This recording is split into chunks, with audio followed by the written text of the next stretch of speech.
I'm back and I'm still cool. Sorry, still cool. Still really cool, actually. What are you gonna do about it? Tell me, what are you gonna do about it? Speaking of things that are still cool, today we're talking about Dua Lipa. Dua Peep! Oh, we're talking about Dua Peep! We are exactly 1 week out from the release of her 3rd studio album, Radical Optimism. The name is a little crunchy for me, but I don't want to talk about her fucking new record. I will at the end of this video. I'll give you my thoughts about it because I did listen to it. Spoiler alert, I do like it. I want to talk about what the fuck happens when you really lean in to a flop. A few weeks ago, I talked about Taylor Swift's release of the Tortured Poets Department and what happens when an artist releases something that it's not bad, but it's not your favorite. And this is not that. What I'm talking about today is when an artist who's in the middle of their moment does something where you're like, oh, oh,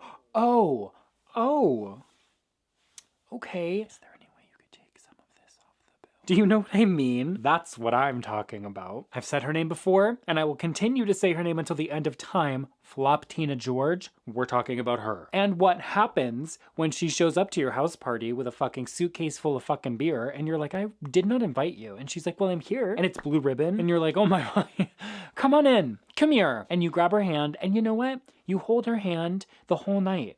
And you have a really nice time. You're standing by the bonfire, drinking some of her warm Blue Ribbon, and you're like, this is not bad. It's not my favorite, but like, whatever. And then throughout the rest of the night, because of the Blue Ribbons that she bought, you realize, oh, I like you. I think I like you a little bit. And then like 15 years later, you think back about you, Flop Tina George, and her fucking lukewarm Blue Ribbons, and it's like one of the best nights of your life. On February 22nd, 2018, Dua Lipa posted her performance of New Rules at the 2018 Brit Awards, just after winning her first ever Grammy Award like the week before. The Grammy goes to Dua Lipa.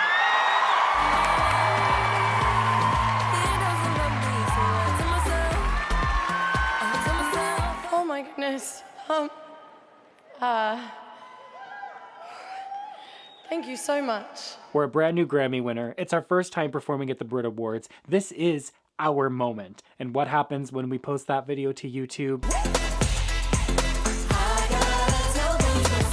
I love her lack of energy. Go girl, give us nothing. With 11 words, somebody named Tobias changed meme culture and stan Twitter for fucking ever. And again, this is February. We have just begun 2018. So in one of the biggest moments of her career at the time, Dua Lipa totally flopped at the Brit Awards. She was accused of phoning it in. She was accused of not really having the talent she needed to get to where she was at the time. Not a great spot to be in. And then, somewhere in the middle of 2018, Wendy Williams referred to Dua Lipa as Dula Peep. So there's a woman that you know as Dula. Huh? And then she just couldn't get it right. So Dula Peep, I'm on your side. What do you think about Dula Peep? Dula Peep, by the way, was there. Dula Peep, I'm sorry. And since she was a new starlet at the time, Wendy Williams consistently referred to Dua Lipa all throughout 2018 and 19 and 20 and 21 and 22 as Dula Peep. So now we have Dula Peep holding hands with Flop Tina George, touring the world where people are like, I don't know why we're holding like pirate telescopes. In my mind, it is the 17th century and I am on a boat. So we're holding our telescopes and saying, ooh, that lassie sucks. And then, as if it couldn't get any fucking worse, girl, on December 12th, 2018, Dua Lipa gave us the now iconic performance of One Kiss.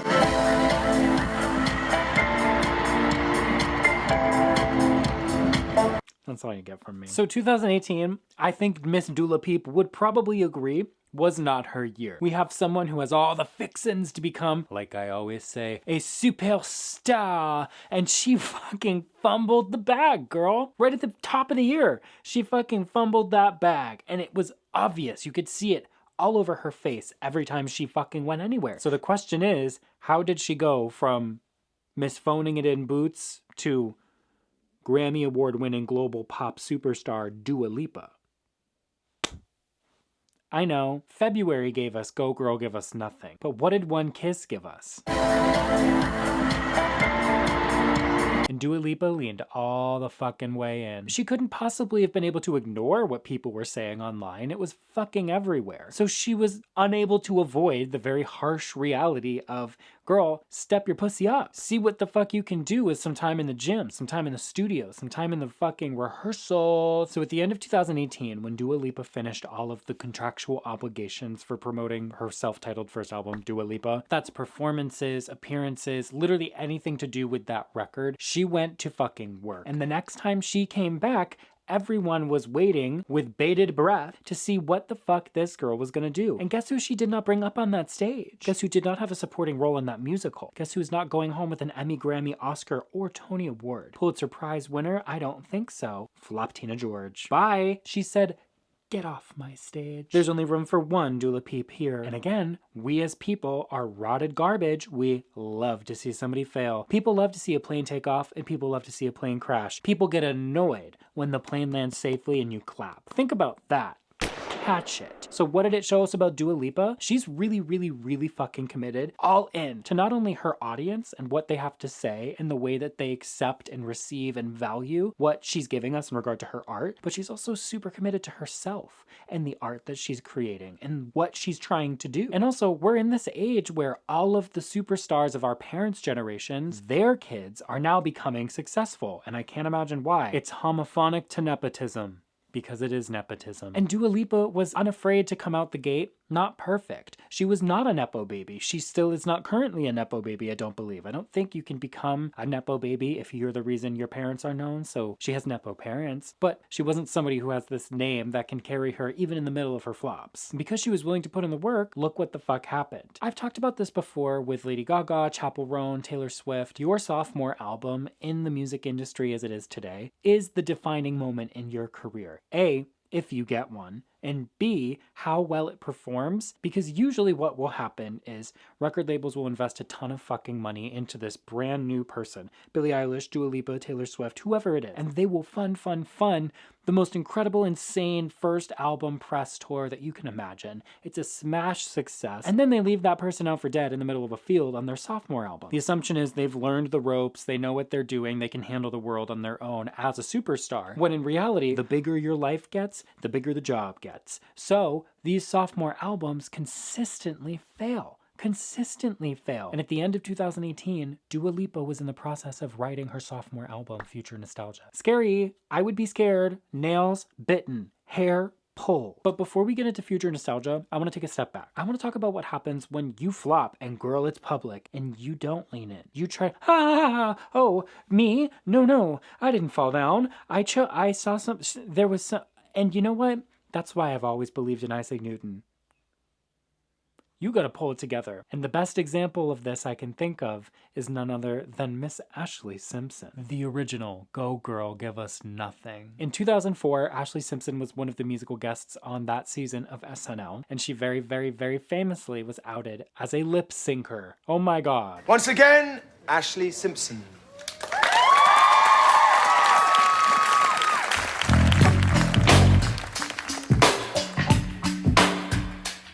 On a Monday, I am waiting. Tuesday, I am fading.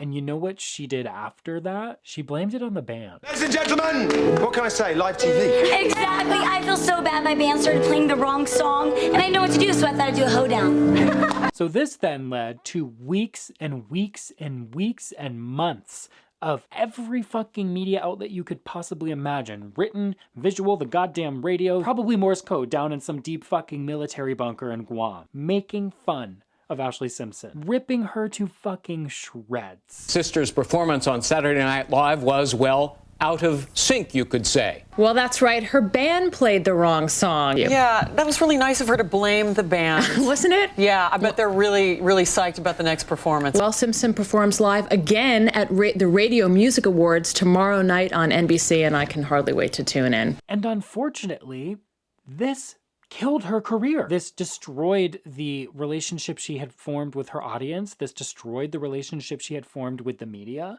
This destroyed the relationship she had formed with live performance and venues. It was just a terrible, terrible, terrible situation to be in. And the only thing that I think could have made that situation any better, a little tiny bit better, would have been leaning in, saying, yeah, ooh, bit of a tickle on my throat that night. In recent years, Ashlee Simpson has reflected on talk shows and things like that about what that was like to go through. And she's offered a lot of interesting perspectives because she now has the perspective of being able to look back on it because there's been 20 years of time in between, but also she still has the perspective of being there in the moment and being that young girl and being scrutinized in the way that she was for as long as she was. Ashlee, Jeannie W. wants to know, who do you think was responsible for the SNL technical malfunction?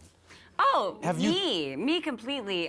What happened there was I had a vocal problem. I had two nodes beating against each other, and I woke up and I had no voice. And then I should have said, no, I will not go on. I will not do this. And something that really stood out to me was she said, I was such a young girl, but that made me stronger. You go deep in the E! Show about that experience, and I don't want to ruin anything, but you talk about how heavily that affected you and how... You know, it did, because I was such a young girl, and that was like, you know, heavy, but for me, it made me stronger, and, you know, it happens. So now here we all are waiting for Dua Lipa's sophomore album, Future Nostalgia. And what year is it? It's 2020, girl. So now Dua Lipa is facing the insurmountable fucking task of releasing her sophomore album in the midst of a once-in-a-generation fucking global pandemic. And what happens?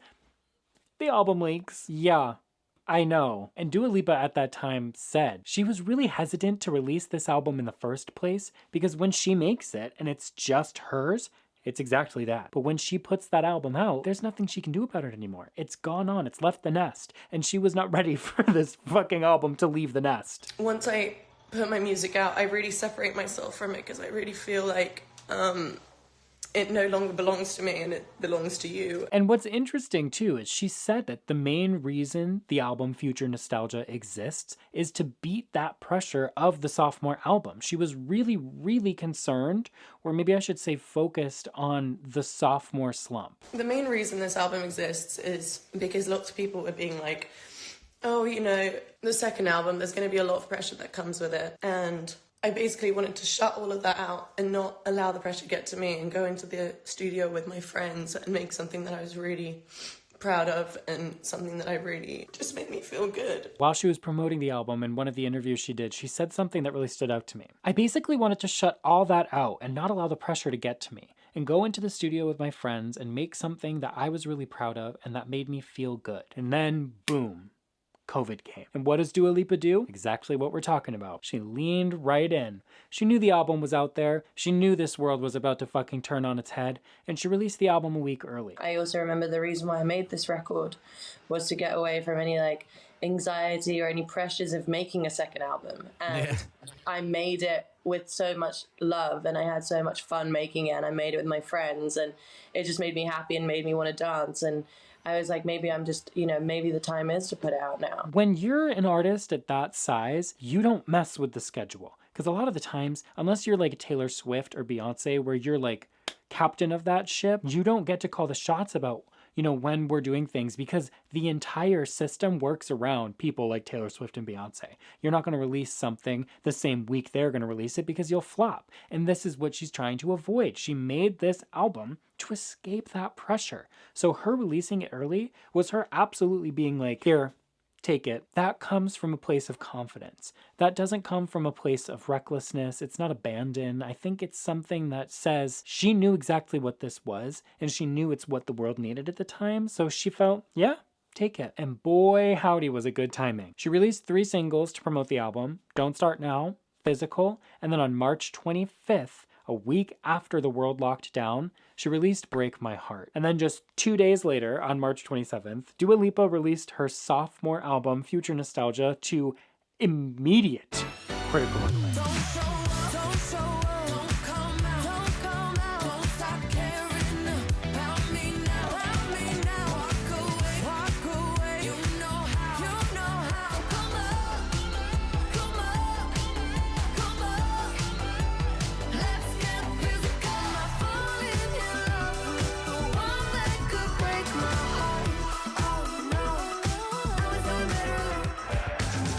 It was like nuclear fusion. It blew up. Chernobyl smashed records, gave us hit singles, gave us an incredible, iconic, once-in-a-lifetime tour. And the reason that this album blew up the way that it did is because Dua Lipa, Dula Peep, leaned into every goddamn fucking obstacle that was thrown at her in the beginning of this fucking ride. 2018, she's best friends with Flop Tina George. Right after winning a Grammy, by the way. She wins a Grammy and then she's gonna shave her head? I don't think so, but she did it and she leaned in. And then she's gonna have this fucking incredible moment to hit a home run and the world shuts down? Huh? Are you kidding me? Your schedule's cleared for a year and a half? How am I supposed to promote this album? This is my sophomore album. And she fucking smashed it. And then, because of all the anticipation of people wanting to see these songs live, the Future Nostalgia Tour, girl, my neighbors went to that tour and they still talk about it because it was a goddamn good show. So here we are with Radical Optimism, Dua Lipa's third album. Trixie, did you tell people I flew across the moon and looked like a witch? Did you tell people that I dressed like a swamp witch? And guess what, bitch? Radical Optimism debuted at #1 on the British charts. And it's doing very well here in America, too. I'm sure Miss Lipa is feeling just fine. There's been some criticisms going around that it sounds a little bit too similar to Future Nostalgia. And again, as I always say, I have given this album a good bite. It's only been out a week. Relax. Everyone take a deep breath. I think Future Nostalgia leaned a little bit more disco. Radical Optimism is going to give you a bit more house, and she's doing it really nicely. I wish there was a little bit more of like a breakdown in some of the songs to give me a little bit more groove, but overall, the album sounds through composed, it sounds thought through, it sounds well produced, she sounds incredible, I love all the songs, it sounds cohesive, it feels like a body of work, it feels finished, it feels done, it feels like someone who knows what they're doing, and it feels like somebody's third album.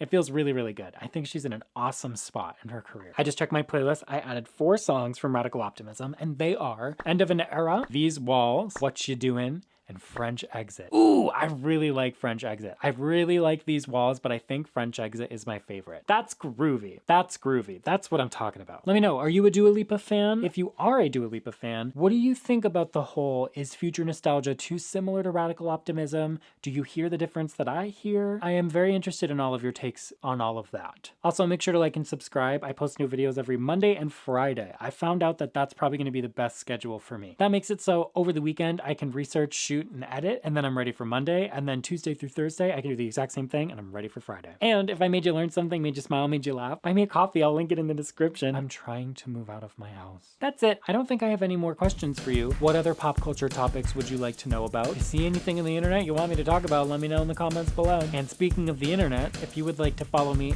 anywhere else, everywhere else, I'm Cody Jacob.